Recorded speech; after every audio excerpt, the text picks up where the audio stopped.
भरत आणि रिपुसुदन अयोध्येकडे मार्गक्रमण करत आहेत.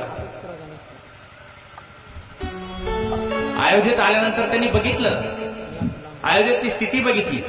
माणसं मूर्त्यासारखी स्तब्ध झालेली बघितली.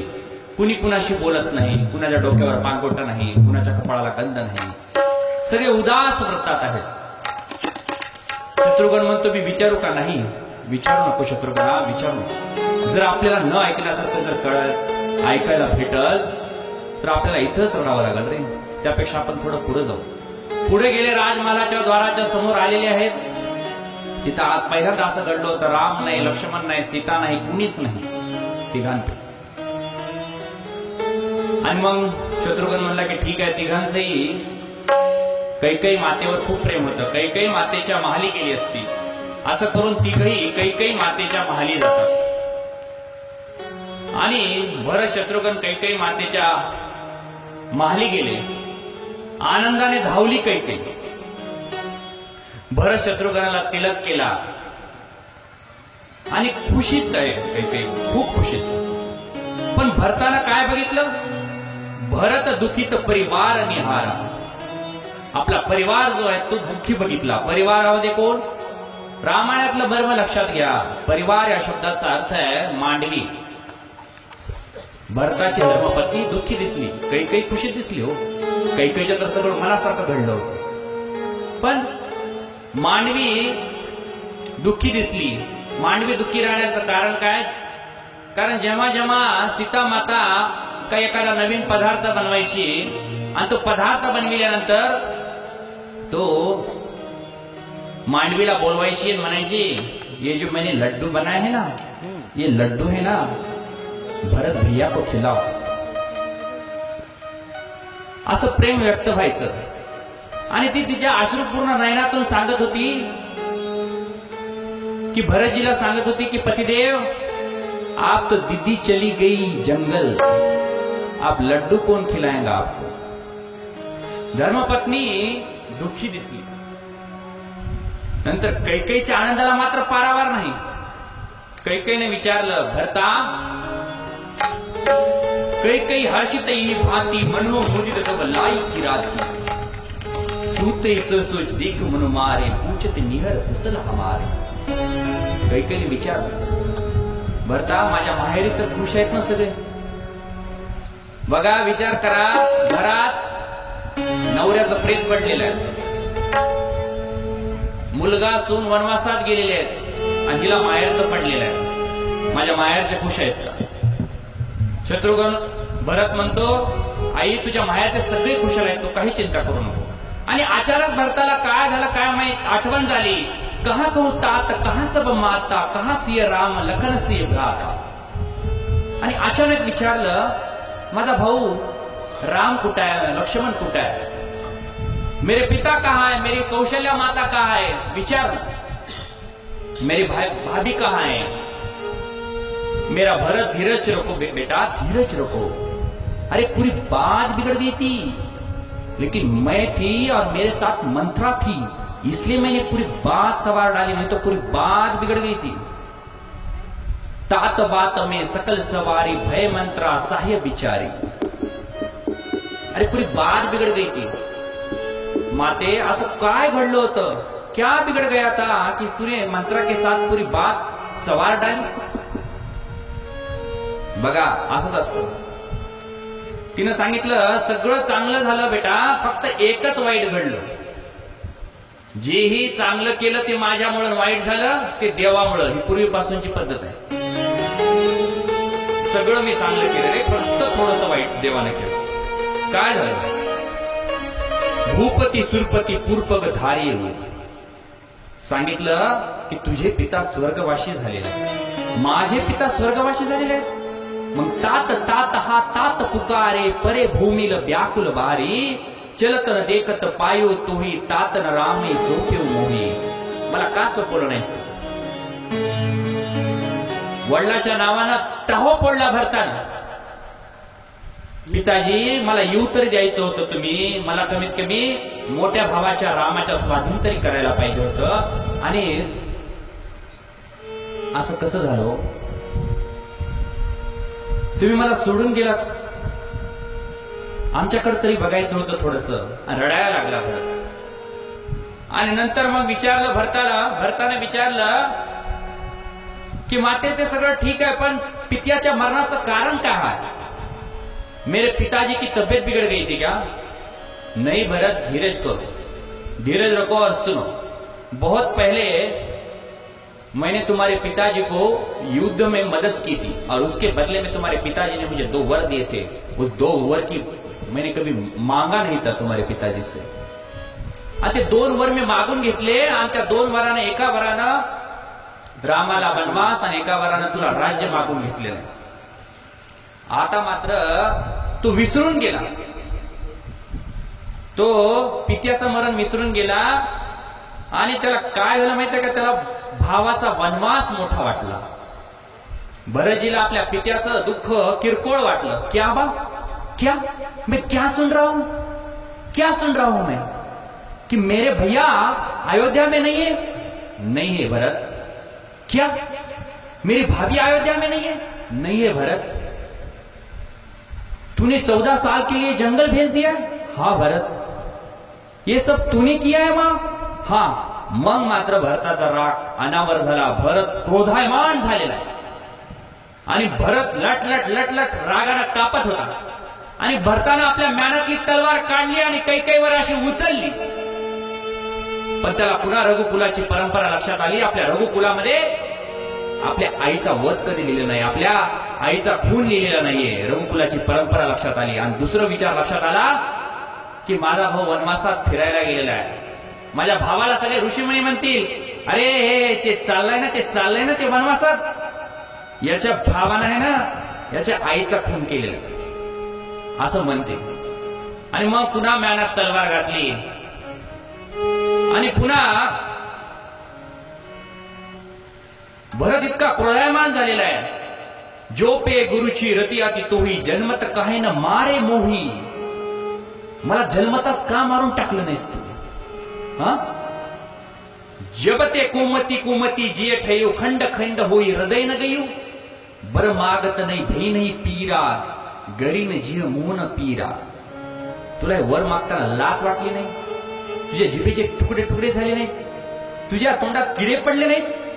माझ्या भावाला तू वनवासात पाठवलंस आणि हे सगळं तू केलंस आणि पुन्हा मंत्रासोबत होती म्हणून सांगतेस? तुला लाज वाटत नाही? काही आजपासून तू माझी माता नाही आणि मी तुझा पुत्र नाही. भक्तीच्या मध्ये आड येणारं झाड कैकेयीचं उपटून टाकलं भरतानं, ठेवलं नाही भरतानं झाड. आणि त्याच वेळेस मंत्र आलेली आहे, तेही अवसर कुबरीत आई बसन विभूषण विविध बनाई. होमगी लात तकी कुबर ही बारा परिमोह भई गीरत पीरा. आणि लगेच मंत्र आलेली आहे. मंत्राला वाटलं काहीतरी मला खुशीच्या मारे काहीतरी देतील. आणि मग शत्रुघ्न तोपर्यंत शांत आहे. पण शत्रुघ्नाने जेव्हा बघितलं मंत्र आलेली आहे आणि मंत्राच्या कंबरड्यात एक लात घातली, कुबड तुटलं, तोंडावर पडली, दात फुटले, गडबडा लोळू लागली आणि तिचे केस उपटू लागला भरत आपल्या शत्रुघ्न. आणि पुन्हा मारायला लागला. त्यावेळेस भरतजी म्हणतायत शत्रुघ्ना, अरे सोड तिला. भरत तो संत हृदय है ना, भरत का तो हृदय संत का है. अरे सोड रे सोड. हम दोनों की किस्मत फूट गई है. किसको मारेगा तू अयोध्या में? क्या करेगा तू? अरे अपनी किस्मत फूट गई है, अपना ही नसीब फूट गया है. चलो उस गंगा में अपने पाप धो डालते हैं. असं म्हणून कौशल्या मातेकडं ते आलेले आहेत. आणि कौशल्या मातेकडे आल्यानंतर ते दोघही ज्या राजवाड्यामध्ये, ज्या राजमहालामध्ये दशरथींचं प्रेत ठेवलेलं आहे आणि त्या प्रेतावर पडून दोघही रडायला लागले. कवटाळू प्रेताला रडायला लागले. पिताजी हमें आने तो देते, राम भैया के हाथ हमें सौंप तो देते. इतने जल्दी चले गए पिताजी हमें छोड़ के? आप क्यों चले गए पिताजी? हमें आने तो देते पिताजी. रडायला लागला भरत. कौशल्या माता समजवत आहे, अरे भरत बेटा रोना नहीं, बेटा रोना नहीं. अरे आभागिन तो हम बन गए रे, हमारा नसीब फूटा है, रोना नहीं. भरत शत्रुघ्न रडतायत, पुन्हा दोघी राण्या रडतायत, सगळा अयोध्येतले प्रजाजन रडतायत. आणि मग भरतानं आपला उजवा हात कौशल्या मातेच्या उजव्या पायावर ठेवला आणि घोषणा केली. काय घोषणा केली? मां, गोचर को जलाने का, गाय की कत्ल करने का, ब्राह्मण की हत्या करने का पाप मैं अकेला भोगूंगा. अगर राम के लिए वनवास और मेरे लिए शासन, इसमें मैं कई कई से सहमत हूं. तो वेद को बेचने का, शास्त्र को जलाने का पाप मैं अकेला भोगूंगा. अगर मैं मेरे लिए शासन और भैया के लिए वनवास, इस बारे में मैं कई कई के साथ सहमत होतो. कारण त्यानं बघितलं होतं, येताना त्या राजवाड्याकडे येताना सगळे अयोध्येतले प्रजाजन बघत होते. अरे तो चालला ना, याच्यामुळे झालं सगळं. याच्यामुळे राम वनवासात गेला. भरत अक्षरशः आपलं तोंड लपवून चलू लागला. हो, भरताला लाज वाटायला लागली. काय करावं? सगळा समाज माझ्याकडे बोट दाखवत आहे, मला म्हणत आहे की माझ्यामुळे सगळं घडलेलं आहे. भरताला दुःख अनावर झालं आणि तो लगे कौशल्या मातेच्या चरणावर पाय ठेवून घोषणा केली. पायावर डोकं ठेवलं आणि घोषणा केली की गो गोचर को जलाने का, गाय की कत्ल करने का पाप मैं अकेला भोगूंगा, साधु की हत्या का पाप मैं अकेला भोगूंगा, इस वेद को बेचने का पाप भोगूंगा मां, लेकिन मैं मेरे लिए शासन और भैया के लिए वनवास, इस बारे में मैं अगर मेरे भाई से, मेरे कई कई मां से मैं सहमत हूं. आणि मग तितक्यात गुरुदेव वशिष्ठ जी आलेले आहेत. ये गुरुदेव जो आ रहे हैं ना, इनकी हत्या का भी पाप मैं भोगूंगा मां. अगर मेरे लिए मैंने शासन मांगा होगा, और इस बारे में मैं कई कई को सहमत हूं. तो मां, कई कई ने मुझे पेट में घी क्यों नहीं मारा मां, मुझे जिंदा क्यों रखा? ये सब पाप देखने के लिए मुझे जिंदा रखा है मां. आणि मग कौशल्या समजवती झालेली आहे. अरे बेटा रोना नहीं, बेटा रोना नहीं. मां, जो 28 नरक बताए हैं और 28 नरक में अकेला भोगूंगा मां, अकेला भोगूंगा. अगर मैंने मेरे लिए शासन और भरत के लिए, मेरे लिए शासन और राम के लिए वनवास, इस बारे में मैं कई कई को सहमत होतो. रडाया लागला. रोना नहीं भरत, रोना नहीं, रोना नहीं. और मां, मेरी गलती हो गई. वो नरक में भी मुझे जगह नहीं मिलेगी. वो नरक में मुझे धक्का मार के निकाल देगा. नरक बोलेगा इस पापी भरत को यहां पे जगह नहीं है. वो नरक में मुझे बाहर निकाल देगा. मां, मेरी गलती हो गई. आणि मग तितक्यात कौशल्यानं कसं तरी भरताचं तोंड दाबलं. बेटा आता एक शब्द बोलू नको, पुढं बोलू नको एक शब्द. आणि मग तसं म्हटल्यानंतर भरताचं तोंड दाबलेलं आहे. आणि मग स्वतः कौशल्या माता उठल्या आणि कौशल्या मातेने घोषणा दिली. काय घोषणा दिली? की जे कथाकार, कीर्तनकार, जे कोणी म्हणतील की भरत रामाचा वनवास आणि स्वतःसाठी शासन या बाबतीत कैकेयीला सहमत होता, असं कोणी जो कोणी कथाकार म्हणेल त्याच्या 72 पिढ्या नरकात जातात. ही कौशल्या माईची घोषणा आहे. मग गुरुदेव वशिष्ठ समजवत आहेत, भरत ये तो विधि का बात है रे. जीवन मरण, लाभ, यश, अपयश, ये सब विधि के हाथ में. तुम हम कौन होते हो? आज मग गुरुदेव वशिष्ठांच्या द्वारे सातवन करण्यात आलेलं आहे. आणि मग चंदनाची चिता रचलेली आहे, त्याच्यावर दशरथजींचा कलेवर ठेवलेला आहे. आणि मग तितक्यात कळालं भरताला की आपली कौशल्या माता सती जाणार आहे. सती जाणार आहे असं कळाल्यानंतर काय झालं? तो कौशल्या मातेकडे गेला आणि कौशल्या मातेला म्हणला, माते तू सती जाऊ नको. तू जर सती गेली तर तुझं अनुकरण सुमित्रा माता करेल. आणि असं सांगितलं जातं की सती जाणाऱ्याला पतिलोक प्राप्त होत असतो. तुमच्या दोघींनाही पतिलोक प्राप्त होईल, यात मला काय वावगं वाटत नाही. पण तुमचं दोघींचं अनुकरण कैकेयी बी करेल आणि कैकेयी बी सती जाईल. आणि कैकेयी जर सती गेली तर तिथं सुद्धा माझ्या निरपराध पितेला ती छळल्याशिवाय राहणार नाही. आणि माते, मी तुला वचन देतो, जर तू सती गेली नाही ना तर रामचंद्रासोबत तुझी भेट घडवून देईल. आणि मग सती जाण्याचा तो कार्यक्रम थांबला. मग वशिष्ठजींचं भावपूर्ण श्रद्धांजलि पर भाषण. सुहागिन अगर रोने लगी तो समझ लेना उसका सुहाग चला गया. बेटा अगर रोने लगा तो समझ लेना उसका छत्र चला गया.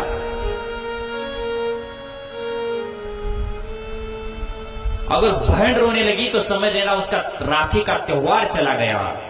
लेकिन आज बहन नहीं, भाई नहीं, बाप नहीं, आज पूरे अयोध्या की प्रजाजन रो रहे हैं क्योंकि उनका अन्नदाता चला गया है. मी मागे सांगितलं की थोडा मोठा मेला की सगळं गाव रडतं, त्याच्यापेक्षा मोठा मेला की तालुका रडतं, त्याच्यापेक्षा मोठा मेला की जिल्हा रडतं.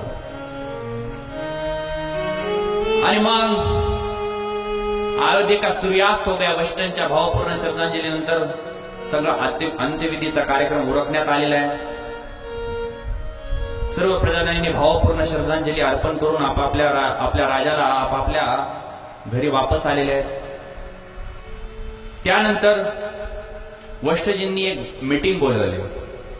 त्या मीटिंग मध्ये कार्यकारी मंडळ होतं, नियामक मंडळ होतं. कार्यकारी मंडळात 8 व्यक्ती होत्या आणि नियामक मंडळात सुद्धा 8 व्यक्ती होत्या. नियामक मंडळ असं होतं, नियामक मंडळाचा अधिकार राजावर असायचा आणि कार्यकारी मंडळावर अधिकार राज्य चालवण्यासाठी 2 मंडळ. आणि कार्यकारी मंडळ जे चालवायचं ना त्याच्यामध्ये कोण 8 व्यक्ती दुराष्ट्र होते, जयंत विजय होते, दुराष्ट्र होते, सुमनजी होते आणि 8 व्यक्ती नियामक मंडळामध्ये. आणि ते 8 व्यक्ती कोण? ऋषी होते. वशिष्ठजी होते त्याच्यामध्ये, काश्यान होते, मार्कंडे होते, वामदेव होते, जाबाली होते. आणि नियामक मंडळाचा राजा ऐकायचा आणि कार्यकारी मंडळाला राजाचं ऐकावं लागायचं असायचं. म्हणजे कार्यकारी मंडळ आणि नियामक मंडळाच्या मध्ये राजा असायचा, असं त्यावेळेची ती पद्धत होती. आणि मग सगळे आज उपस्थित आहेत, 3 राण्या उपस्थित आहेत. वशिष्ठजी आणि ते सिंहासन बघितलं. सिंहासन बघितल्यानंतर पुन्हा त्या सिंहासनाकडे बघितलं की दशरथ राजांच्या आठवणीनं सगळे रडायला लागले. तसंच होत असतं महाराज. घरातला जर बाप जर मेलेला दिसला आणि त्या 10-8 दिवस झालेले असले तर पोराला काय होतं? पोरग जर घरात आलं तर पोराला पुन्हा बापाच्या आठवणीनं पुन्हा रडायला लागतो. का? कारण त्याला कळतं की आपण जेव्हा बाहेरून यायचं तो आपला पायातला जोडा वाजला की बाप बाहेर यायचा. माझा बाप इथं बसायचा, इथं ज्ञानेश्वरीचं वाचन करायचं, इथं गाथा वाचन करायचा. अशी जी सामान्य माणसाला आठवण येते तशीच त्या सिंहासनाकडे बघून भरताला आणि शत्रुघ्नाला सुद्धा आठवण आली आपल्या वडिलांची. सर्व प्रजाजन रडत आहेत त्या सिंहासनाकडे बघून. आणि वशिष्ठजी सगळ्यांना म्हणत आहेत, आप सभी को किस लिए बुलाया है आपको मालूम है. दशरथ राजा जी को वचन प्यारे थे, एक वचन संभालने के लिए. राम गए वनवास और दशरथ जी गए स्वर्गवास. आप प्रश्न सिंहासन का है, तो इस सिंहासन पर कौन बैठेगा? तो मेरे ख्याल से भरत जी को अनुमोदन देना चाहिए. असं म्हणून ते बसले खाली. नंतर अनुमोदन देण्यासाठी कौशल्या माता उठल्या. कौशल्या मातेने सांगितलं की दशरथ राजांनी सांगितलेलं आहे की आता भरतासाठी राज्य मागितलेलं आहे. भरत राजा हे वशिष्ठजींनी सांगितलेले साधुमत झालं आणि वचन संभालना वेदमत झालं. आणि पूरी पब्लिक बोल रही है, क्या बोल रही है? भरत राजा हमको मान्य है. तो ये हो गया जनमत. जनमत, वेदमत और साधुमत, इसको कहते हैं सार्वमत. आणि त्या सार्वमताच्या आधारावर भरता तू या गादीवर बस असं म्हणून कौशल्या माता ही बसती झाली. त्यानंतर भरत उभा राहिला आणि भरताना रडायला लागला. आता सिंहासनाचा स्वीकार करा म्हणल्यावर कोणी रडल का? आपल्याला तर माहित आहे महाराष्ट्रातल्या खुर्चीचं राजकारण किती गढूळ झालं होतं मागच्या 2.5 वर्षामध्ये. पण इथं अयोध्येसारख्या संपन्न अशा राज्याचं सिंहासन भेटत आहे. पण भरत रडायला लागला आणि भरत म्हणायला लागला, गुरुदेव कुछ सोच समझ कर तो बात कीजिए. अरे गुरुदेव, मला राज्य जाहीर झालं आणि मला राज्य जाहीर झाल्यानंतर घडलं काय की माझ्या 3 माता विधवा झाल्या, माझा भाऊ वनवासात गेला आणि अशा पाप्याला तुम्ही या गादीवर बसा म्हणत आहे. माझ्या पाप्याच्या वजानं ती गादी सुद्धा रसा तळाला जाईल. नका गुरुदेव, नका, मला बसू नका या सिंहासनावर. आणि गुरुदेव तुम्हाला आणखीन एक सांगतो कि वचन का क्रम आपने नहीं संभाला. कैकेयी ने जो वचन मांगा था उस वचन के द्वारा पहला वचन क्या था? मांगो एक भरत ही टीका, भरत का पहला रास तिलक. और फिर बाद में क्या मांगा था? तापस बेस विशेष उदासी. दुसरा वर काय? रामाला वनवास. तसं जर होतं तर तुम्ही मला पहिल्यांदा येऊ द्यायचं होतं, माझा राज्याभिषेक होऊ द्यायचा होता आणि रामाला नंतर वनवासात पाठवायचं होतं. पण तुम्ही वचन सांभाळलं नाही. तुम्ही पहिल्यांदा रामाला वनवासात पाठवलं आणि नंतर मला राज्य करा म्हणत आहेत तुम्ही. नाही. आणि गुरुदेव, इस राजगादी मेरे पिताजी के पास कैसे आई? उनके पिताजी से. उनके पिताजी के पास कैसे? उनके पिताजी से. आणि मग असं सांगितलं कि गुरुदेव इस राजगादी का असली मालिक कौन है? गुरुदेव म्हणले, इस राजगादी का असली मालिक तो भगवान है. तो गुरुदेव, निर्णय हो गया. राजगादी अब संचालक के पास नहीं रहेंगे, भगवान के पास जाएंगे. मी जातो आणि माझ्या भावाची, राम भैयाची मी समजूत काढून त्यांना परत अयोध्येमध्ये वापस आणतो. आणि चतुरंगी सेना घेऊन भरत आपल्या भावाला भेटण्यासाठी निघालेला आहे. तात्पुरतं राज्य कार्यकारी मंडळाच्या स्वाधीन करून 3 राण्यासमेत गुरुदेव वशिष्ठजी, अरुंधती माता, कौशल्या माता, कैकेयी माता, सुमित्रा माता सगळ्यांसमोर भरताचा चतुरंगी सैन्यासमेत समाज वनवासात रामाला भेटीसाठी निघालेला आहे. आणि हे श्रृंगवरपूरच्या गुहोकाला कळालं. समाचार जब सुने निषादा, हृदय विचर करही सब विषादा. कारण कवन भरत बन जाही, ये कच कपट भाऊ मन माही. अरे भरताला जर भेटायला जायचं असेल तर तो एकटा गेला असता, पण चतुरंगी सेना घेऊन जात आहेत म्हणजे निष्कटक राज्य करायला चाललेलं आहे, म्हणजे रामाला मारायला चाललेलं आहे असा गोकाने विचार केला. एकांकी माणसं बऱ्याच एकांकी विचार करतात. एखाद्या माणसाविषयी पूर्वग्रह ठेवतात, हा माणूस असाच असेल, कुणाचं ऐकून मत बनवतात. आणि तसंच घडलं. आणि मग गोकानं सगळ्या भिल्लांची मीटिंग घेतली. म्हणले की बालेभरच्या सगळे तयार ठेवा, सगळ्या गंगेतल्या नावा पाण्यात बुडवून टाका. एकही भरतासोबत भरताचा एकही समाजातला एकही माणूस गंगेच्या पलीकडच्या काठाला जाता कामा नये. राम कार्यासाठी मरण, तीही गंगेच्या तटावर मरण आणि तीही रामाच्या हातून मरण, यासारखं परम भाग्य काय आपल्या. सगळा समाज तयार झालेला आहे. आणि मग तितक्यात एका म्हाताऱ्या भिल्ल्याला शीक आली. ते काय तपकीर ओढत नव्हतं, पण त्याला शीक आली आणि त्याला सांगितलं की बाबा शकून का अपशकून मला एकदा तपासून बघू द्या. आणि मग त्यानं सांगितलं की हे बघा, 3 प्रकारची भेट तयार ठेवा, पशु, पक्षी, मासे आणि कंदमुळे. जर भरतानं पशु पक्ष्यांची जर भेट स्वीकारली तर समजायचं तो रजोगुणी आहे, त्याला राज्याचा लोभ आहे. जर माशाची भेट स्वीकारली तर समजायचं तो तमोगुणी आहे, तो रामाला मारायला चाललेला आहे. आणि जर त्यानं कंदमुळाची भेट स्वीकारली तर समजायचं तो सात्विक गुणी आहे, तो रामाला भेटायला चाललेला आहे. बघा, ती भिल्ल कोण्या शाळेत शिकली असतील? इथं तर डबल ग्रॅज्युएट भाऊ दोघं एकमेकाच्या विरोधात भांडायला लागतात. तू काय मला समजला? तू ओळखतो का मला? तू होय बाजूला, तुला बघू का? मी तुला बघू का? डबल ग्रॅज्युएट भाऊ गॉगल घालून एकमेकासोबत भांडतात. पण इथं भिल्ल कोणत्या शाळेत शिकले होते? समाजाचा विचार करत असतात. आणि मग ते सगळा भरताचा समाज असा पुढे पुढे येत आहे. जीवनामध्ये या 3 गोष्टी का सांगितलेल्या आहेत भिल्लांनी माहिती आहे का? त्या म्हाताऱ्या भिल्लानं जसं अन्न खायलं ना तसं मन तयार होतं. जैसा खावे अन्न वैसा तयार होई मन. अन्नानं मन तयार होत असतं आणि मनानं वाणी तयार होत असते. म्हणून बघा, तुम्हाला महाभारतात माहित आहे, भीष्माचार्य त्या राजसभेमध्ये बसलेले होते आणि त्यांच्या समोर द्रौपदीचं वस्त्रहरण सुरू होतं. आता भीष्माचार्यामध्ये काय ताकद नव्हती का? एक शब्द बोलले असते तर दुर्योधनाची टाप झाली नसती वस्त्रहरण करण्याची. काय मिजाज होती त्याची दुःशासनाला द्रौपदीला खेचत आण म्हणून म्हणण्याची. पण भीष्माचार्य उठले नाही का? कारण अन्न दुर्योधनाचं खाल्लं होतं. म्हणून तर श्रीकृष्णजी जेव्हा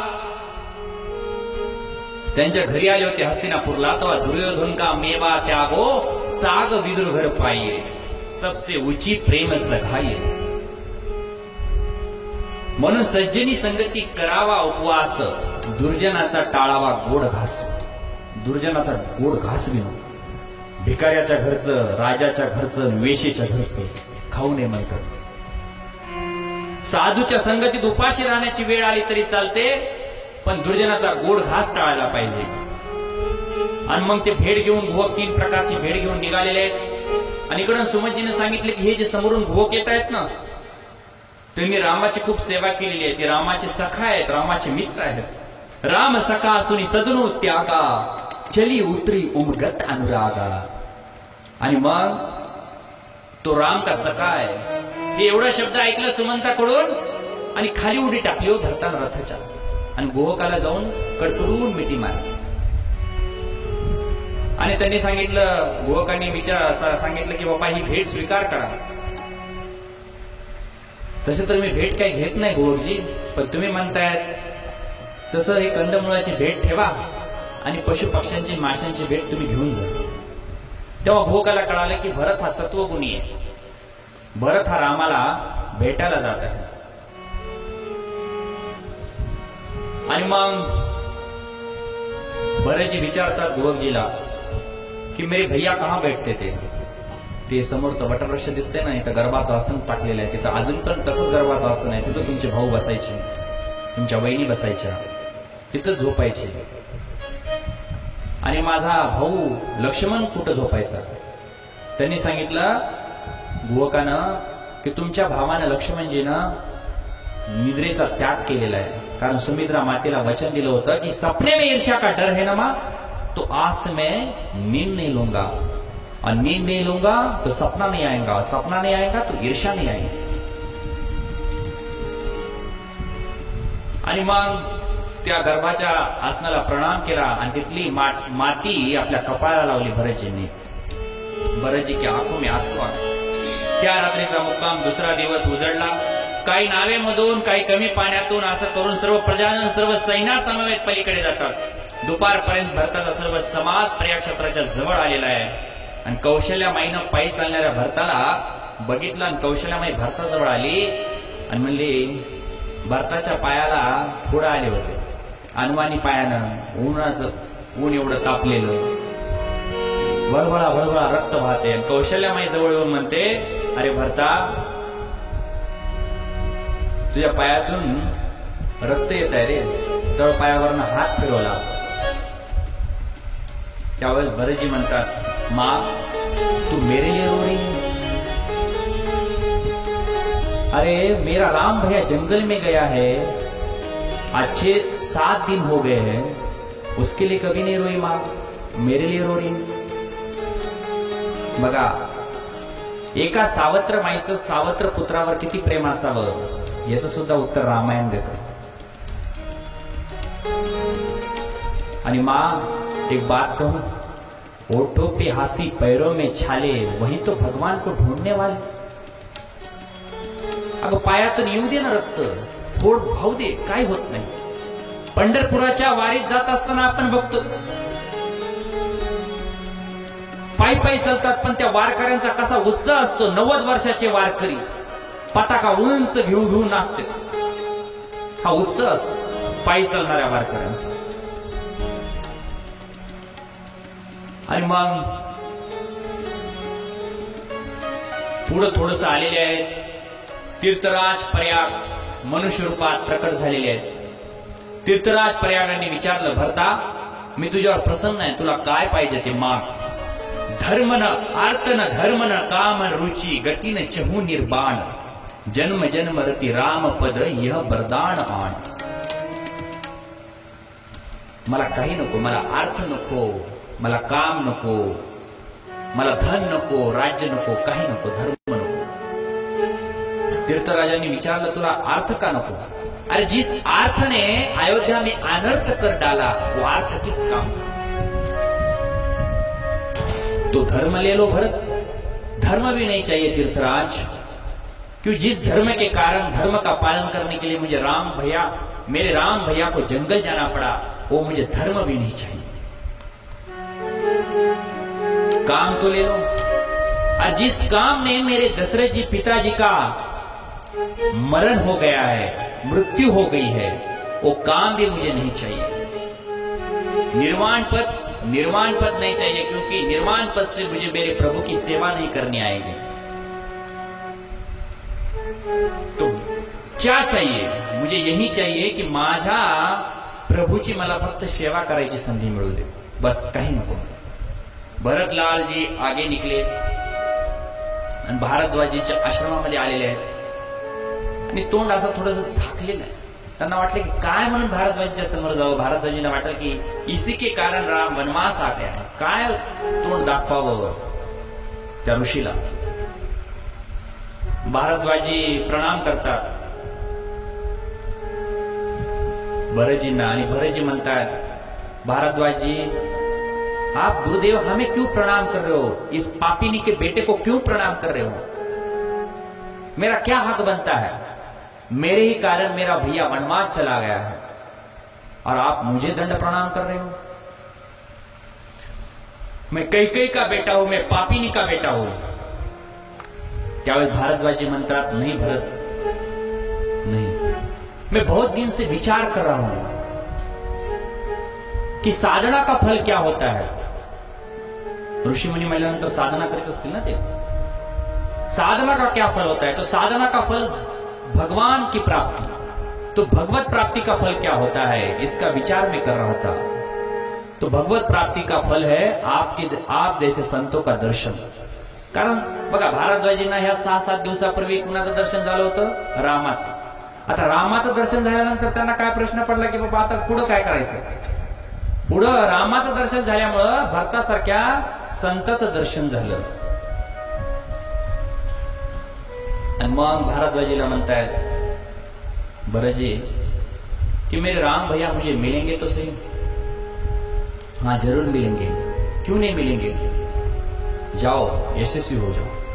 आणि मग ते 4 शिष्य दिलेले आहेत जे की रामजीला सुद्धा रस्ता दाखवायला दिले होते. ते 4 शिष्य भरतजीला रस्ता दाखवायला दिलेले आहेत. आणि मग सगळा समाज भरतासोबत निघालेला आहे. वाटेमध्ये भिल्ल भेटत आहेत. त्या भिल्लांना विचारत आहेत कि आपने मेरे राम भैया को देखा है? भगवान कहाँ मिलता, भगवान कहाँ मिलता,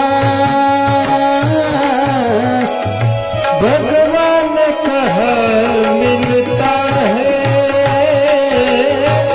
भगवान कहाँ मिलता है. कभी गाँव ढूंढा, कभी देश ढूंढा, कभी गाँव ढूंढे, कहीं देश ढूंढे. तेरा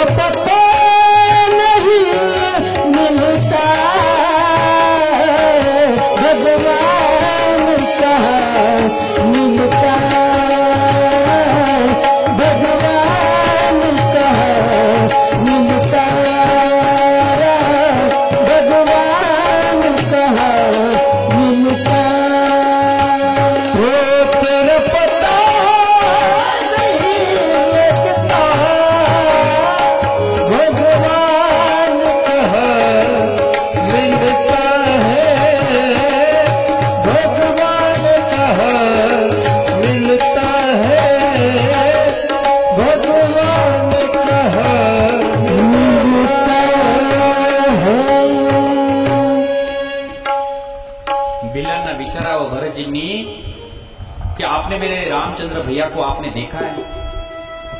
त्यांनी म्हणावं की हा, आम्ही एकदा जंगलात गेलो होतो. जंगलात गेल्यानंतर आमची लखन भैया सोबत मुलाखत झाली होती आणि लखन भैया सोबत आम्ही चित्रकूटावर गेलो आणि तिथं गेल्यानंतर आम्हाला दिसलं की तुमचे भैया तुमच्यासाठी रडत होते, रात्रंदिवस रडायचे. लखन लाल जी उनको समझाते हैं कि भैया तबियत बिगड़ गई क्या भैया? क्या हुआ भैया? आधी रात हो गई है, सोते क्यों नहीं है, रोते क्यों हो? तो आपके भैया बोलते थे मुझे भरत की बहुत याद आ रही है, आपके लिए वो दिन रात लोग रोते हैं. आणि असं सांगितलं आणि मग ते सगळे म्हणत आहेत की हम आपके साथ आ सकते. भरतजी म्हणतायत चला. ज्यांनी ज्यांनी म्हणावं आम्ही तुमच्यासोबत येऊ शकतो का, तर त्या सगळ्यांना भरतजी म्हणतायत चला चला चला. हे असंच आहे. आता बघा, राम हा भगवंत आहे. भगवंतांनी काय केलं, अयोध्येतल्या प्रजांना सुद्धा तमसा नदीच्या काठावर झोपून गेले का नाही पुढं निघून. गोकाला सुद्धा वापस पाठवलं. केवटाला सुद्धा फक्त ती नैया फक्त पार करून घेतली, त्यालाही वापस पाठवलं. पण भरत कसा संत हृदय आहे. संत सगळ्यांना या म्हणतात, कारण संतांचा विचार काय, यारे यारे लहान यारे यारे लहान थोर याते भलका यारे यारे लहान थोर याते भलका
सगळ्यांना म्हणावं भरतजींनी की चला चला चला. तसंच आहे बघा, आपण बघतात मुक्ताई नगरवरनं मुक्ताबाईंच्या पालखी सोहळ्यामध्ये सगळे त्या भागातले वारकरी येतात. तसंच ज्ञानोबरायांच्या पालखी सोहळ्यामध्ये सगळे ज्ञानोबरायांच्या पालखी सोहळ्यामध्ये वारकरी कुठे जातात, आषाढी वारीच्या निमित्तानं सगळे पंढरपूरला जातात.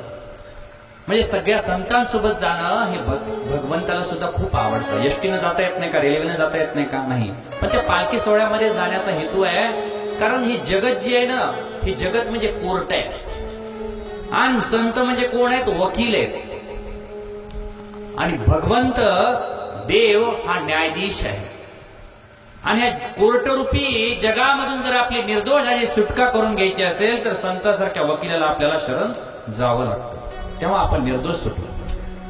हा भाव लक्षात घ्या. मनोमार्ग गेला तो इथे मुकला. आणि म्हणून सर्व भिल्ल समाज निघाले.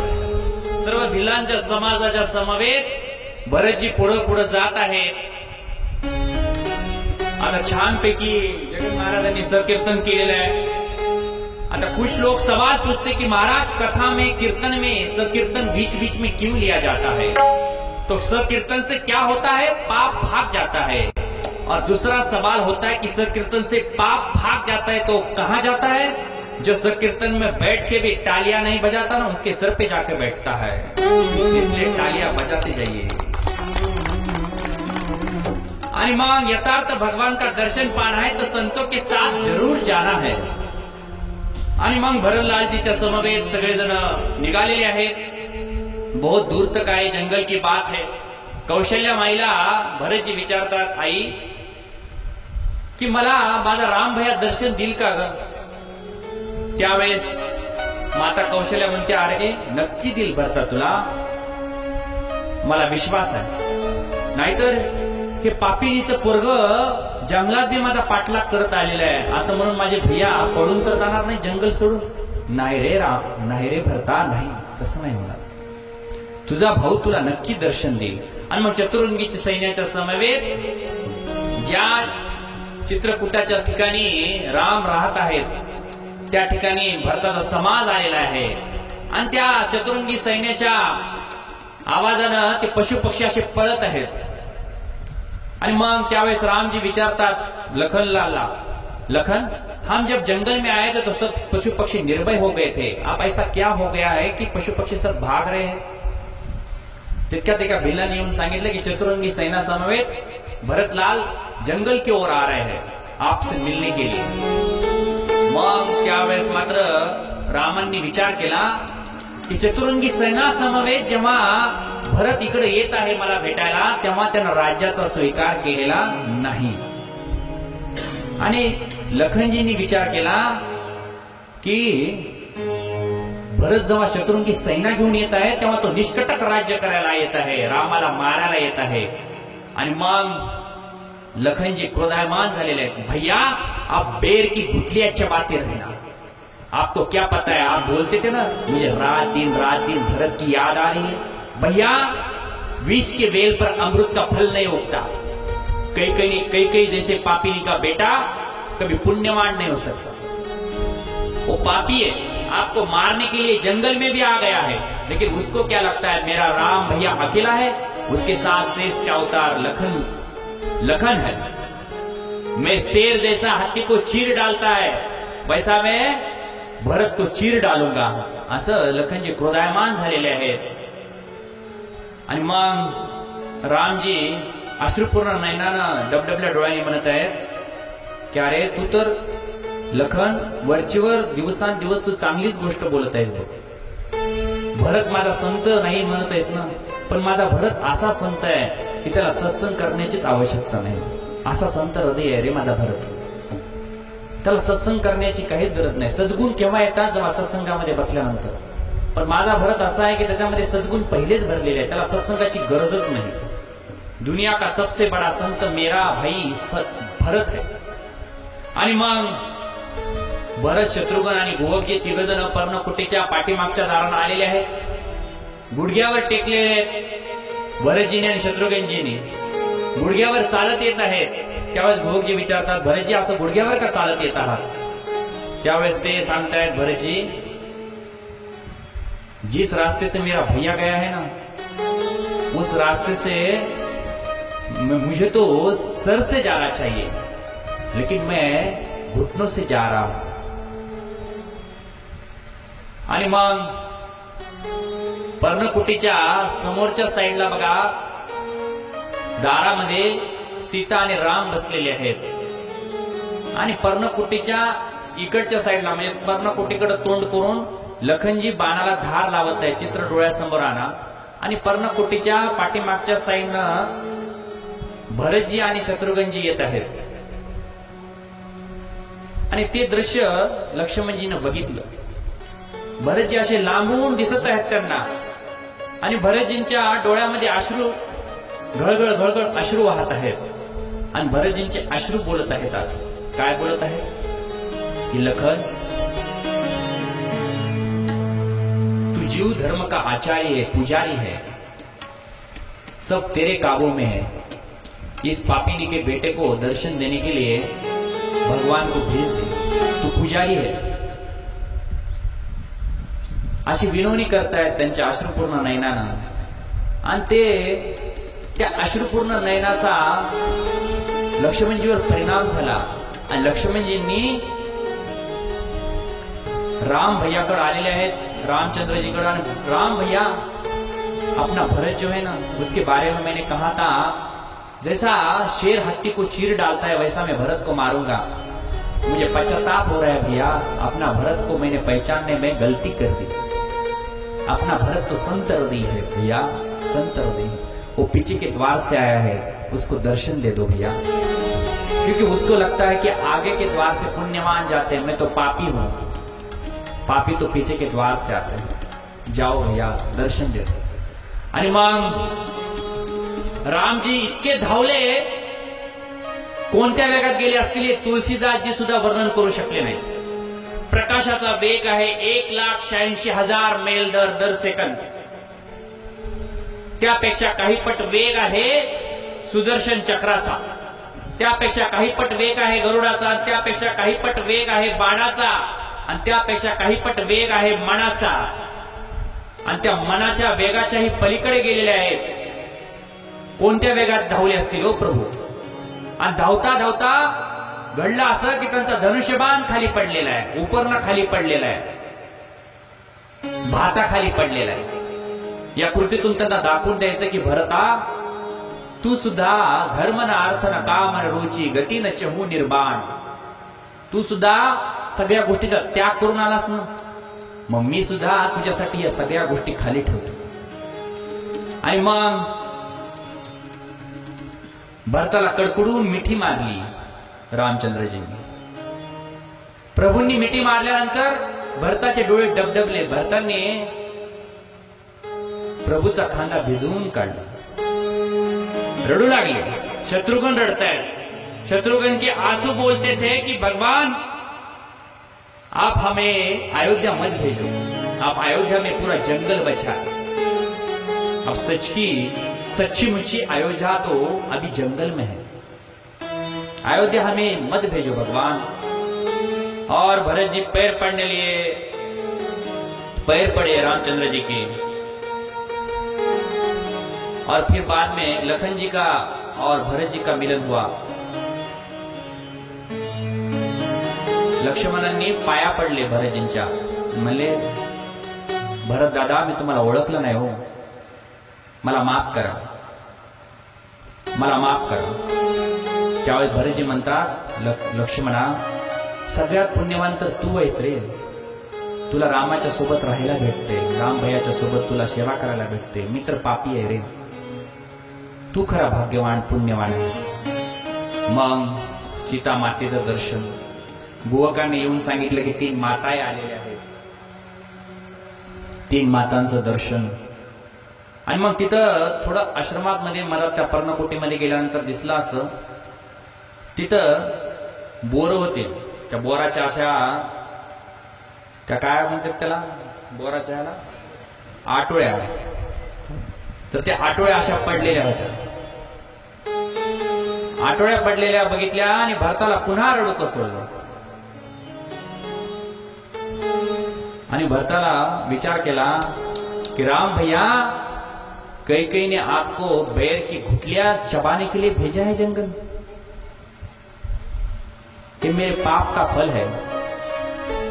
त्यावेळेस रामचंद्र जी म्हणतात, नहीं भरत रे नहीं, मुझे ये तेरे पाप का फल नहीं है। तेरे पाप का फल कैसा है? अरे रोज ऋषि मुनि साधु संत मुझे मिलने के लिए आते हैं इस जंगल में, तेरे पाप का फल ऐसा है तो तेरे पुण्य का फल कैसा होगा?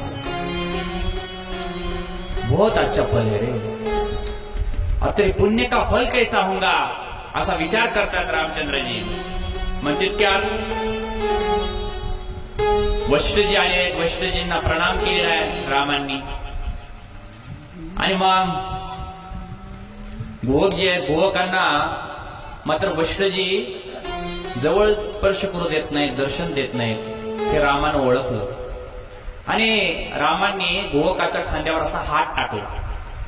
हात टाकल्यानंतर वशिष्ठजींच्या लक्षात आलं की रामाला काय म्हणायचंय.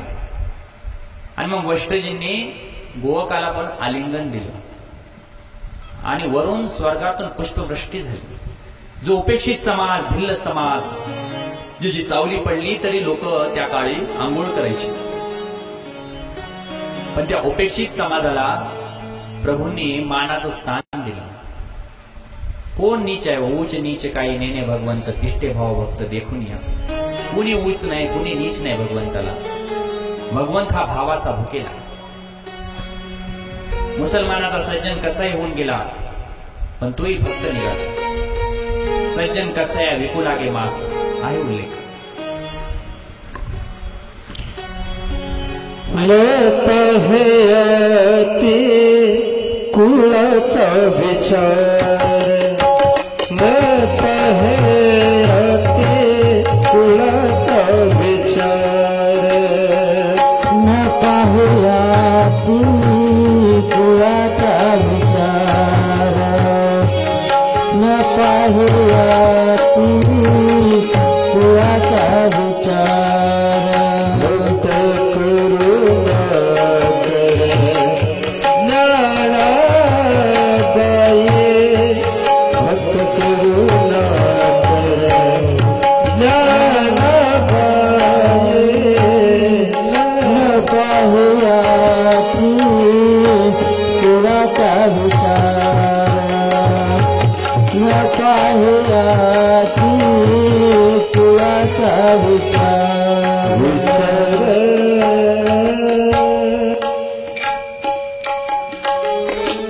आणि मग वशिष्ठजी सांगतायत रामचंद्र जी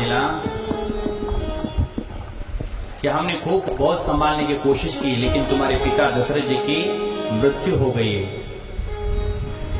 6 बार नाम लेते लेते, तुम्हारा नाम लेते लेते तुम्हारे पिताजी को मृत्यु आ गई है. आणि मग जगाचा बाप, दुनियाचा बाप रडायला लागला. आणि मग तितक्यात कळाले की जंगलामध्ये जनक राजे सुद्धा सुनेना माते समवेत आलेले आहेत.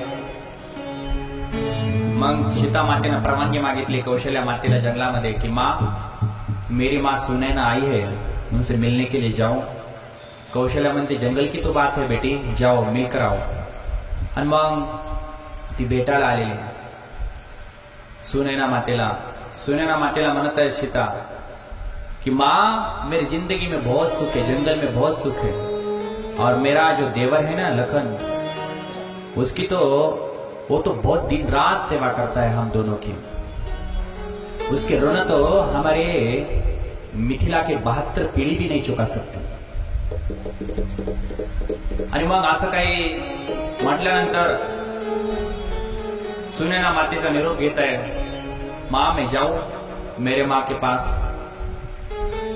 सुनैना माता म्हणत है जंगल की तो बात है बेटी, थोड़े रुक जाती. नहीं माँ, आपने तो बताया था आते समय, विदाई के समय कि सास ससुर गुरु सेवा करो.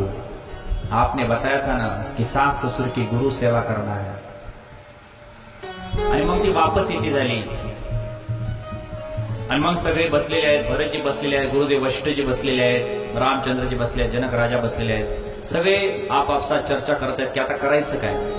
भरत तर जायला तयारच होत नाही. भरत म्हणतायत की मी राम भैया तुम्ही सोबत चलाच, अयोध्येचं सिंहासन तुमची वाट बघत आहे. आणि मग शेवटी रामचंद्रजीला म्हणावं लागलं, ए देखो भरत, पिता को वचन प्यारे थे, एक वचन संभालने के लिए मैं जंगल आ गया हूं, अब सिंहासन का वचन तू संभाल. नाही हो करत करत भरतानं तो निर्णयाचा स्वीकार केला. अयोध्या जाता हूं भैया, लेकिन मैं सिंहासन का स्वीकार नहीं करूंगा, कुछ आधार दो. आधार दो म्हणल्यानंतर प्रभूंनी आपल्या पादुका काढून दिलेल्या आहेत. आणि त्या पादुका भरताना हातात घेतल्या नाहीत, पायात घातल्या नाहीत, त्या डोक्यावर ठेवल्या. जाता हूं भैया, लेकिन 14वें साल के अंतिम दिन तक आपकी राह देखूंगा. 14वें साल के अंतिम दिन के सूर्यास्त तक आप नहीं आओगे तो समझ लेना आपका भरत मर गया. चिता पेटवून मी मरून जाईल भैया जर तुम्ही 14व्या वर्षाच्या सूर्यास्तापर्यंत नाही आलात तर अयोध्येमध्ये. असं म्हणून भरतजी तिथून निघते झालेले आहेत. आणि त्यावेळेस माता कौशल्याजवळ येऊन रामचंद्रजी म्हणतायत, माँ मेरी चिंता मत करना, लखन की चिंता मत करना, लेकिन मेरा भरत है ना, उसने जो बात कही है 14वें साल के अंतिम दिन तक राह देखूंगा, नहीं तो मैं चिता जलाकर मर जाऊंगा. उसकी चिंता करना माँ, मेरा भरत भोला स्वभाव वाला है, उसको संभालना माँ, हमारी चिंता मत करना. आणि मग सगळा समाज अयोध्येत वापस आलेला आहे दुःखी मनानं. जनकजी सुद्धा आता अयोध्येतून जाण्यासाठी निघत आहेत. त्यावेळेस कौशल्या माता म्हणत आहे, जनकजी आप अयोध्या में कुछ बुजुर्ग व्यक्ति नहीं रहा, आप बुजुर्ग व्यक्ति हो, आते जाते रहिए, हमको भी अच्छा लगेगा. और उस भरत को संस्कृति का दीप का बोध दिलाते दीजिए. आणि मग असं काही दिवस जातात. एक दिन भरत उदास होकर कौशल्या माँ के पास आ गए, बहुत उदास, बहुत रो रहे, बहुत रो रहे. कौशल्या माँ ने पूछा, क्यों रो रहा है भरत, क्यों रो रहा है? माँ, जब मैं भोजन करता हूं ना तो जबरदस्ती से मुझे भोजन खिलाती है. क्यों खिलाती है माँ? अरे तेरे भैया ने मुझे कसम डाली है कि मेरे भरत को संभालना, मेरे ऊपर जिम्मेदारी है. माँ, जब तू भोजन करवाती है मुझे तो कभी पिता की कसम खा के भोजन करवाती है, कभी बोलती है कि तू भोजन नहीं करूंगा तो मैं भी भूखी रहूंगी. ऐसा बोल बोल के तू मुझे भोजन करवाती है. लेकिन माँ मैं सच कहूं, जब भी माँ मैं कवला उठाता हूं ना माँ, तब मुझे वो कवला मेरे पेट में जाता है ना माँ, वो कवला नहीं लगता, वो मुझे कोयला जा रहा है ऐसा लगता है, गरम कोयला जा रहा है. क्योंकि मैं देखता हूं जंगल में मेरा लखन भूखा है, वो नींद में नहीं लेता वहां पे, और यहाँ पे मैं राजमहल में बैठ के राज भोजन का सेवन कर रहा हूं, मुझे खाना नहीं जाता माँ. अब मेरा मन साधु होने का हो रहा है माँ, अब मैं साधु बन जाऊंगा माँ. अब मेरा मन ही नहीं चाहता माँ मैं अयोध्या में रहूं बोल के. अब मेरा मन कहता है कहीं जंगल में जाके साधू बन जाओ. मैं नंदीग्राम जा रहा हूं माँ. कौशल्या मातेनं आकाशाकडे बघितलं, म्हणलं विधाता तूने क्या करने का बाकी रखा है? मेरे पति को स्वर्गवास ले गया, मेरे प्रिय पुत्र राम को वनवास ले गया, अब मेरा भरत भी मेरे साथ नहीं रह रहा, क्या करने का बाकी रखा तू? जा बेटे, अब तेरी इच्छा है. आणि मग जेव्हा रुद्राक्षाच्या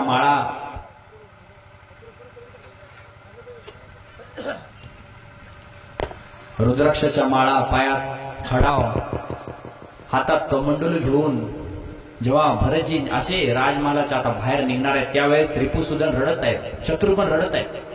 शत्रुघ्न रडत रडत शत्रुघ्नचे अश्रू बोलत आहेत, आपला भाऊ साधू झालेला म्हणून. का रडत आहेत? शत्रुघ्न के आंसू बोलते थे कि भैया शास्त्र कहता है कि पिता मरने के बाद बड़ा भैया अपने छोटे भाइयों को संभालता है, लेकिन यहां तो सब उल्टा ही हो रहा है. पिता मरने के बाद राम भैया गए वनवास, उनके साथ लखन भैया गए वनवास, आप थे मेरे साथ, आप भी जा रहे हो नंदीग्राम, तो मैं किसके तरफ देखूं? मुझे भी बताओ, मैं कहां जाऊं? मुझे भी बताओ. इस राजमहल में रहने का मेरा भी दिल नहीं करता भैया. छोटे भैया को, छोटे बेटे पे सब जिम्मेदारी डाल के आप तीनों जा रहे हो. फूट फूट के रो लेता है शत्रुघ्न. बघा, रामायण म्हणजे मनोरंजन नाही, जीवनातलं सत्य. राष्ट्रसंत मोरारजी बापूंच्या कथेतला हा प्रसंग. दोन गडगंज भाऊ श्रीमंत त्या कथेमध्ये आलेले आहेत. दोघांचं इस्टेटीसाठी भांडण कोर्टात सुरू आहे.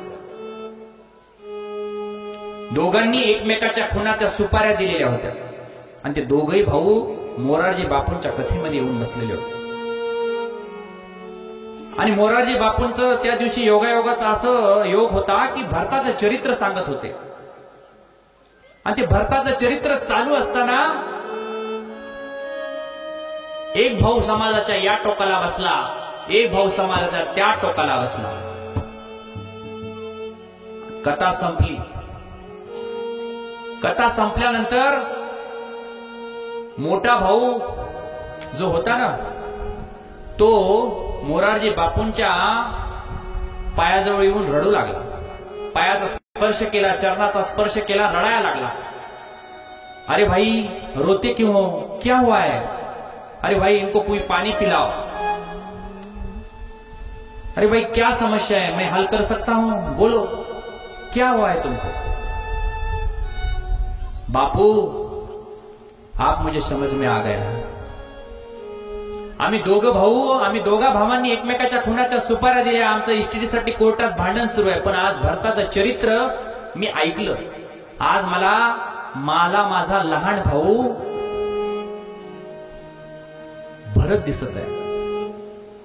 मी उद्याच कोर्टात जात आहे आणि ते भांडण वापस घेत आहे, सगळं सोडून देत आहे. हा परिणाम झाला. म्हणून रामकथा म्हणजे फक्त मनोरंजन म्हणून बघू नका. बघा भागवत कथा आणि रामकथेचा एक असा आहे, भागवत कथा ही मेल्यानंतरच भीती समाप्त करते, पण रामकथा ही असे असते जीवनाच्या जगण्याचं, जीवनाची कथा सांगत असते. म्हणून आपल्या जीवनाशी जोडून बघावं लागतं. वास्तविकतेचा संबंध आहे रामकथेचा आणि आपला. अरे क्यों भाई भाई में झगड़ा क्यों कर रहे हो? आखिर अपना तो भाई है, अपने भाई के बेटे हो. एक दूसरे के लिए जान पे तुले हुए क्या मिलेगा? म्हणून भरत रामचंद्रजीचं चरित्र, उनके तरफ देखो, झगड़ा मत करो. गोस्वामी तुलसीदास जी सांगतात की भरतजी अयोध्येत राहून सुद्धा राजपदापासून अलिप्त होते. कसं? फार संतांचं सूक्ष्म चिंतन असतं. चाप्याच्या झाडावर भुंगा बसतो पण फुलावर बसत नाही. चंपा तेरे तीन गुण, रूप रंग और बास, एक अवगुण भवरण आये पास. तीन गुण आहेत, रूप आहे, गंध आहे, सगळ्या गोष्टी आहेत, पण एक अवगुण आहे, भवरण आहे पास, म्हणजे भुंगा त्या फुलावर बसत नाही. का? कारण चापेचा जो फुल असतं त्याचा रंग गोरा आहे. आणि ते तुम्हाला माहित आहे, भुंगा श्रीकृष्णाचा भक्त आहे. राधेचा कलर कसा आहे? चापेच्या फुलासारखा आहे, गोरवर्णीय. ते आहे ना तुम्हाला, मी तर गोरी चाफे कळी, तुझी कांती आहे सावळी. म्हणून तो भुंगा चापेच्या फुलावर बसत नाही. का? तर माता गमनाचं पात्र, माता गमनाचं पाप आपल्या नशिबी लागल म्हणून तो भुंगा चाप्याच्या झाडावर बसतो पण फुलावर बसत नाही. चंपा वर्णी राधिका भवर हरि को दास, इनके कारण भवरण आये पास. आणि हा दृष्टांत आहे. तसं भरतजी अयोध्येच्या सानिध्यात राहून सुद्धा राजपदापासून अलिप्त आहे. रामचंद्रावर प्रेम करणारे अयोध्येचे प्रजाजन नेहमी कधी कधी त्यांना वाटलं की ते चित्रकूटावर जायचे, भेटायचे. आता तुम्ही सर्वजण म्हणताल की आता राम वनवासात गेलेले आहेत, भरतजींची पण भेट झालेली आहे, मग या कांडालाच अरण्यकांड का नाव दिले नाही? का? तर अयोध्येतल्या प्रजाजनांचा, अयोध्येतल्या सर्व नातेवाईकांचा, त्यांचा जोपर्यंत रामचंद्रजी प्रभू सोबत संबंध होता तोपर्यंत या कांडाला अयोध्या कांडच नाव दिलेलं आहे. आणि इथं अयोध्या कांडाचा समाप्ती होत आहे. इतिमत श्रीमद रामचरित्रमाने सकल कलु विध्वंसने द्वितीय सोपान समाप्त. एकदा जिजराधार मन हरि बोल, जिजराधार मन हरि बोल, राधार मन हरि बोल, जिजराधार मन हरि बोल, जिजराधार मन हरि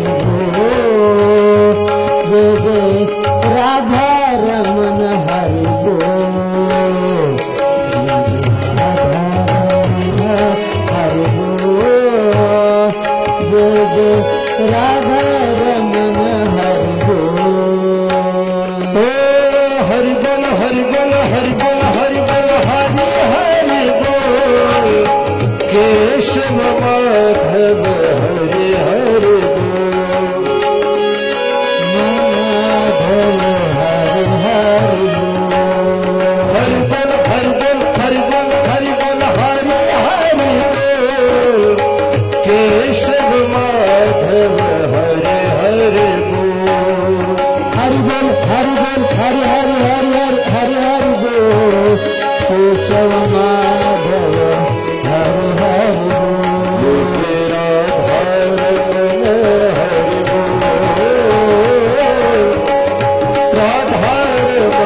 हरि बोल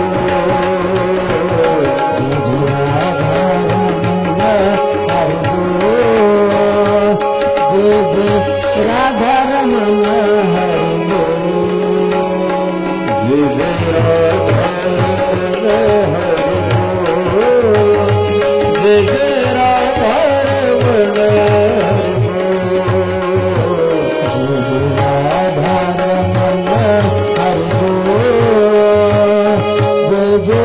राधार मन हरि बोल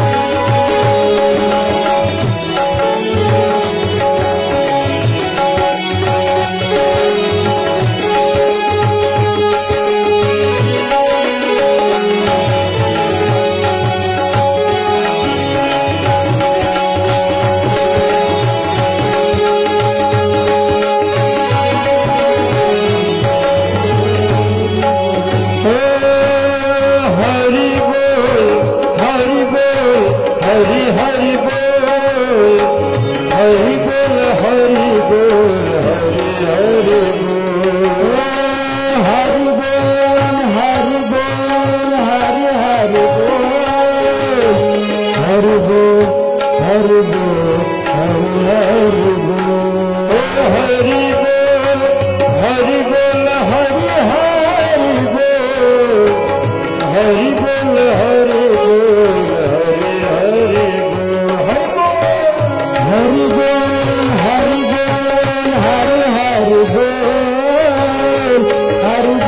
हरि बोल जय जय राधारमण हरि बोल जय जय राधारमण हरि बोल जय जय राधारमण हरि बोल जय जय राधारमण हरि